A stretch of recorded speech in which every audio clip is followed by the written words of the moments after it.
مسجد اقصی میں تمام انبیاء کرام علی نبینا و علیہم الصلاۃ والسلام صف بستہ کھڑے تھے اور امام کے انتظار میں تھے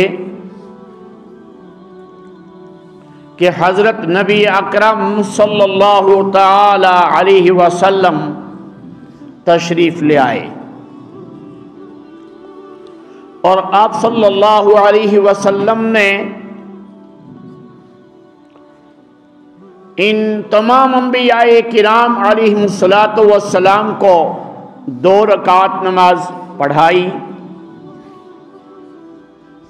اب تک کا جو سفر تھا یہ مسجد حرام سے مسجد اقصی تک کا تھا، یہ سفر براق کے ذریعہ کروایا گیا، اور اب جو سفر آسمانوں کی طرف کروایا جا رہا ہے، اس سفر کے لیے ایک سیڑھی نصب کی گئی۔ وہ کیا سیڑھی ہوگی، کس قسم کی ہوگی، اس بارے میں روایات نہیں ملتی ہیں، لیکن لفظ معراج کے معنی ہی سیڑھی کے، چڑھنے کی جگہ۔ تو سیڑھی کے ذریعے سے ہی چڑھا جاتا ہے، اس لیے وہ سیڑھی نصب کی گئی۔ آج اس بات کو سمجھنا نہایت آسان ہے۔ آج الیکٹرانک دور ہے اور براق کی تیزی کو بھی سمجھا جا سکتا ہے، وہ کس قدر تیز ترین جانور تھا۔ اور الیکٹرانک سیڑھیاں بڑی بڑی عمارتوں کے اندر نصب کی گئی ہیں۔ مسجد الحرام زادہ اللہ شرافۃ و کرامہ اور مسجد النبوی صلی اللہ تعالی علیہ وسلم زادہ اللہ شرافۃ و کرامۃ و ہیبہ میں اس قسم کی سیڑھیاں لگائی گئی ہیں کہ ادھر پیر رکھا ادھر انسان اوپر پہنچ گیا سیکنڈوں کے اندر۔ تو اسی قسم کی کوئی سیڑھی لگائی گئی اللہ ذوالجلال والاکرام کے حکم سے، جس پر رسول رحمت صلی اللہ تعالی علیہ وسلم آسمان اول تک پہنچے۔ چونکہ آپ صلی اللہ علیہ وسلم کو سیر کروانی تھی، یہ سفر کروانا تھا، اور اس کے اندر اللہ کی وحدانیت کی، اللہ کی الوہیت کی، اللہ کی ربوبیت کی بہت ساری نشانیاں دکھانی تھیں۔ اس کے ساتھ ساتھ یہ بھی دکھانا تھا کہ میرے بندے آؤ دیکھو میری آسمانوں کی حکومت کیسی ہے، میرے آسمانوں کے اندر حکومت کا نظام کس قدر ٹائٹ اور مضبوط ہے۔ روایات میں آتا ہے آپ صلی اللہ علیہ وسلم پہلے آسمان پہ تشریف لے گئے تو آسمان کا دروازہ بند پایا، دروازے کو کھٹکھٹایا گیا، اندر سے دروازہ کھلا تو اندر والے فرشتے نے 3 سوالات کیے۔ آپ کون ہیں؟ تو جبریل امین علیہ الصلوۃ والسلام نے فرمایا کہ میں جبرائیل ہوں۔ اور دوسرا سوال کیا کہ آپ کے ساتھ کون ہے؟ انہوں نے فرمایا محمد الرسول اللہ صلی اللہ علیہ وسلم ہیں۔ اور تیسرا سوال فرمایا کیا ان کو مدعو کیا گیا ہے، کیا انہیں بلایا گیا ہے؟ تو فرمایا کہ ہاں انہیں دعوت دی گئی ہے، انہیں مدعو کیا گیا ہے اور ان کو بلایا گیا ہے۔ یہی سوال دوسرے آسمان پر، یہی تیسرے پہ، اعلیٰ حاضر القیاس، ساتوں آسمانوں کے دروازے بند پائے، کھولے گئے کھٹکھٹانے پر اور تینوں سوالات پوچھے گئے۔ دروازہ کھولا تو آسمان اول پر سیدنا ابو البشر حضرت آدم علی نبینا علیہ السلام کو پایا، جن سے انسانیت کی ابتدا ہوئی ہے۔ قیامت تک جتنے انسان آئیں گے اور آج تک جتنے انسان آئے ہیں، یہ سب کے سب سیدنا آدم علیہ السلام کی اولاد ہیں۔ بنی آدم بھی کہا جاتا ہے، اولاد آدم بھی کہا جاتا ہے، اور ان بنی آدم یا اولاد آدم میں اول العظم شخصیات گزری ہیں حضرات انبیاء کرام علیہم السلام کی۔ ان اول العظم شخصیات کے اندر اعلیٰ ترین شخصیت، عظیم ترین شخصیت محمد الرسول اللہ صلی اللہ علیہ وسلم کی ذات عالی ہے۔ آپ نے فرمایا انا سید ولد آدم، میں آدم علیہ السلام کی اولاد کا سردار ہوں، میں آدم علیہ السلام کی اولاد میں سب سے عظیم ہوں۔ اور اس بات کو حل کر دیا، سیرت کتنی بیان کرو آپ، کتنی سنو، لیکن حق ادائیگی تو قطعاً نہیں ہو سکے گی۔ سیرت لکھ کر یا سیرت بیان کر کے یہ کہا جائے کہ سیرت کا حق ادا کر دیا ہے، نہیں۔ جس طرح اللہ ذوالجلال والاکرام کی صفات لامتناہی ہیں کہ اگر دنیا کے 7 بڑے سمندروں کو سیاہی میں تبدیل کیا جائے اور پھر اس سے اور 7 سمندر ان کو بھی سیاہی میں تبدیل کیا جائے اور اللہ کے کلمات کو، اللہ کی توصیفات کو لکھا جائے، تو قرآن مجید فرما رہا ہے لَنَفِدَ الْبَحْرُ قَبْلَ أَن تَنفَدَ كَلِمَاتُ رَبِّي وَلَوْ جِئْنَا بِمِثْلِهِ مَدَدًا۔ اللہ کی صفات بیان نہیں کی جا سکتی ہیں، اسی طریقے سے حضرت رسول اکرم صلی اللہ علیہ وسلم کی صفات اور آپ کی عظمتوں کو بیان کرنے لگے تو آپ کی عظمتوں کو بیان کرتے کرتے احسان ہی ہو سکتا۔ تو مولانا رومی رحمہ اللہ نے بہت قیمتی بات کہہ دی، فرمایا لا يمكن الثناء كما كان حقه، لا يمكن الثناء كما كان حقه بعد از خدا بزرگ توئی قصہ مختصر۔ اللہ کی ذات کے بعد انسانیت میں جو مرتبہ ملا، اللہ کی ذات کے بعد انسانیت میں جو مقام ملا، وہ حضرت رسول اکرم صلی اللہ علیہ وسلم کی ذات عالی کو ملا۔ یہ عقیدہ ہمارا ہے اور یہ عقیدہ اہل سنت والجماعت کا ہے، اور یہ عقیدہ رکھنا لازمی ہے ایک مسلمان کو کہ اللہ کی ذات کے بعد بزرگی،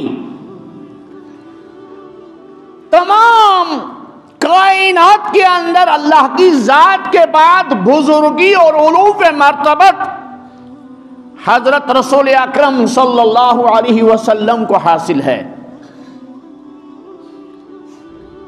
لیکن اتنا مقام اللہ نے عطا کیا، اتنا مقام اللہ نے دیا،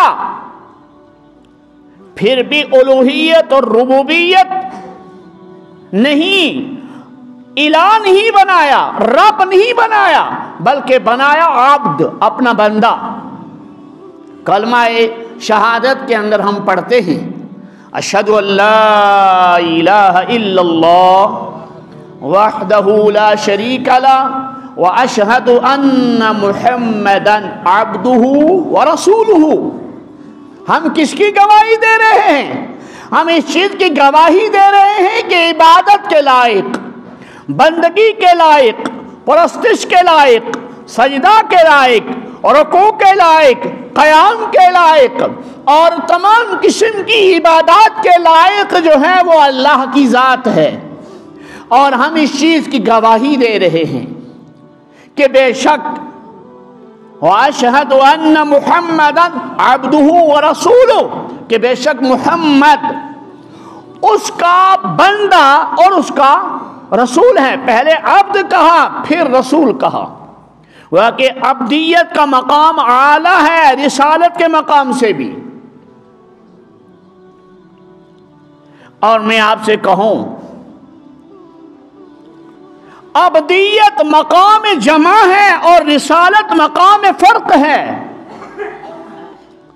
اس کو اور کھولیے، عبدیت ایک ایسا مقام ہے جو بندے اور اللہ کے درمیان ہے،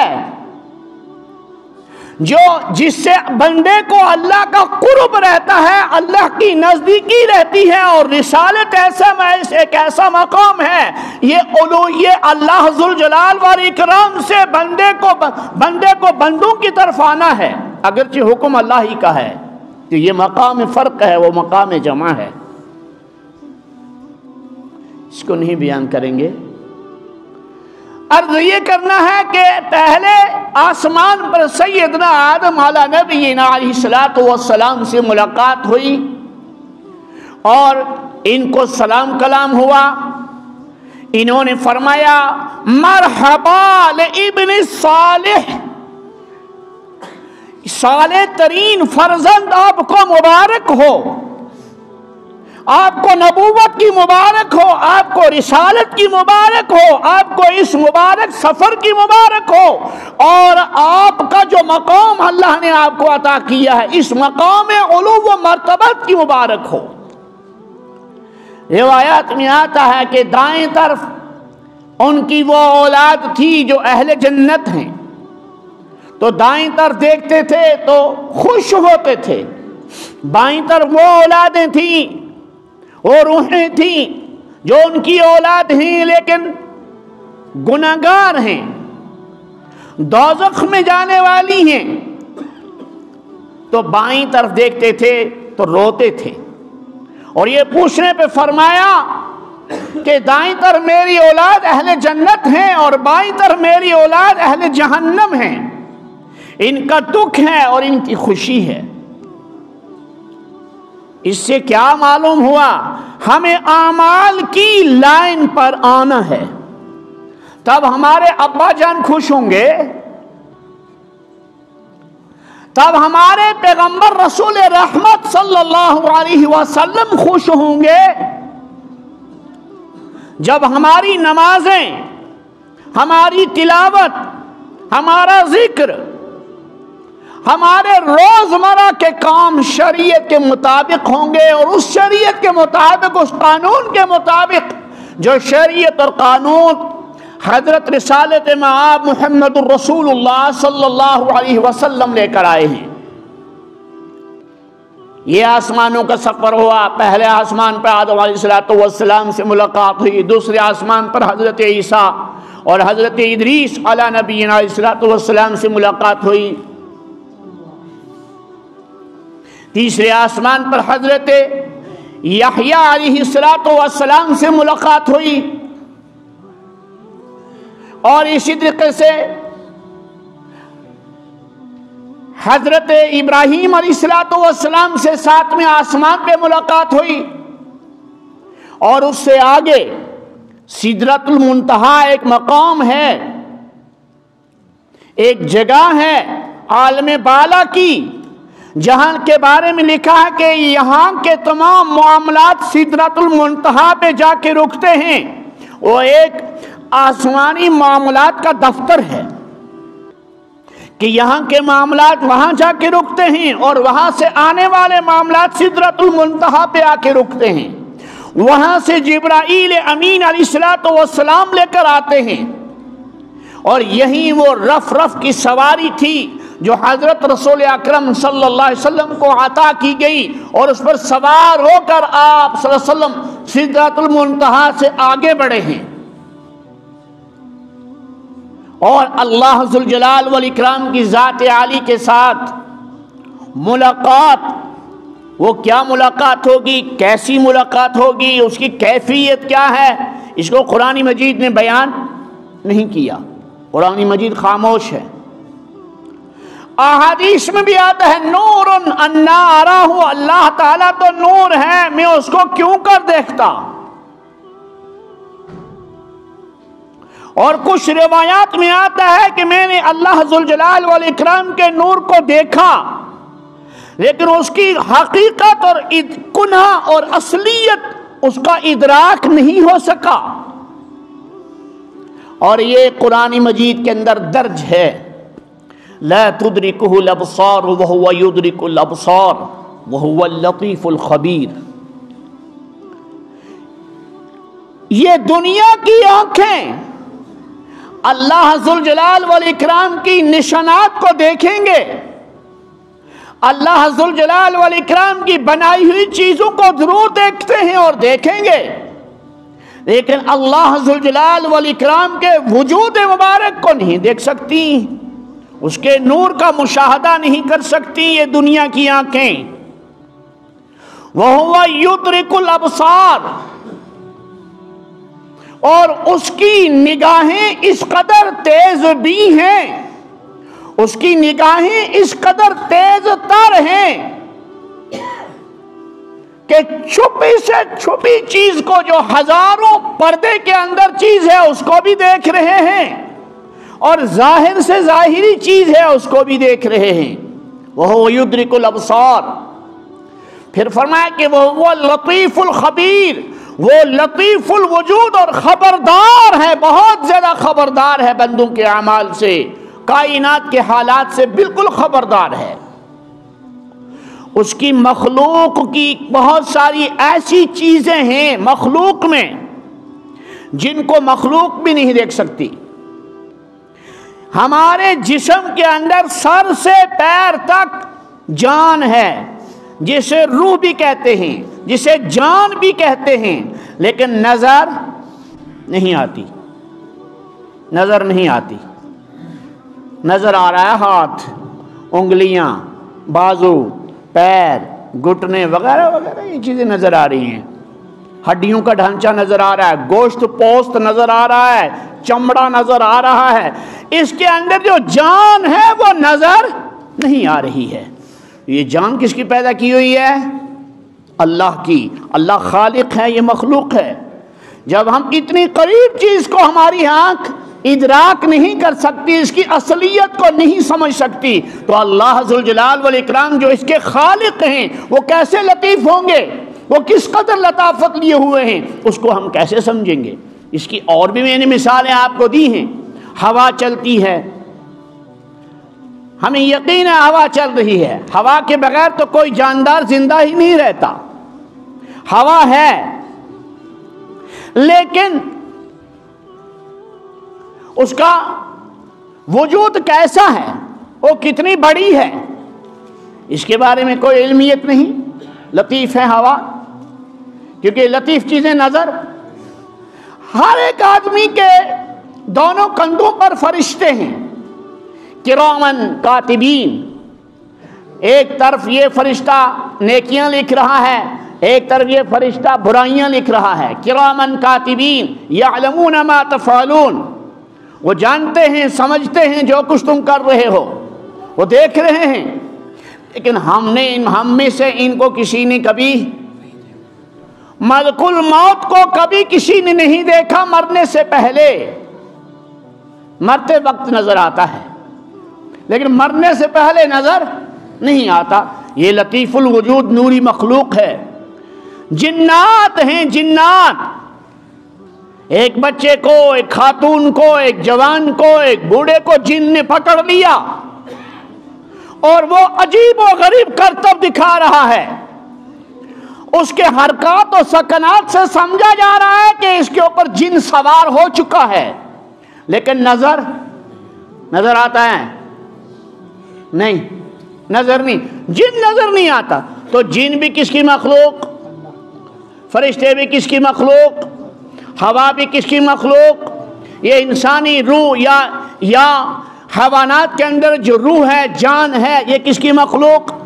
جب مخلوق میں مخلوق کو نہیں دیکھ سکتی ہے، وہ بھی مخلوق، ہم بھی مخلوق، ہم اس کو نہیں دیکھ سکتے ہیں تو خالق کو کیسے دیکھیں گے.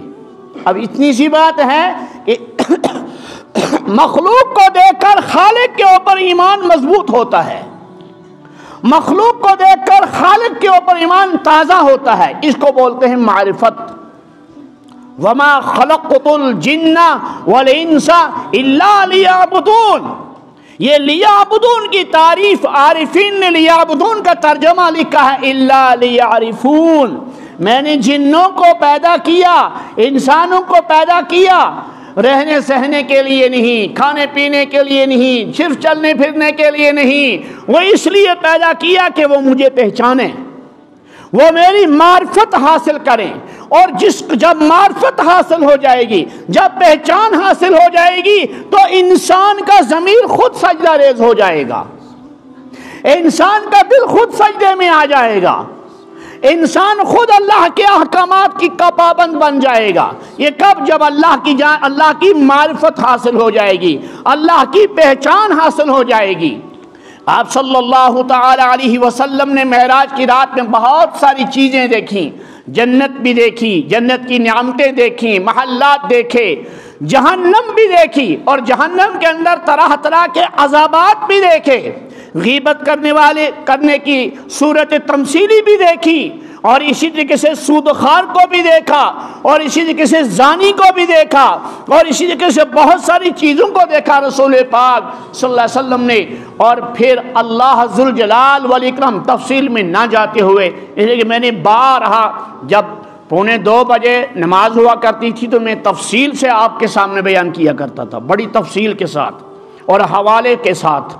اب وقت ہمارے پاس نہیں رہا ہے، اس لیے معراج کے اندر رسول پاک صلی اللہ علیہ وسلم کو خاص طور پر یہ چیزیں عطا ہوئیں.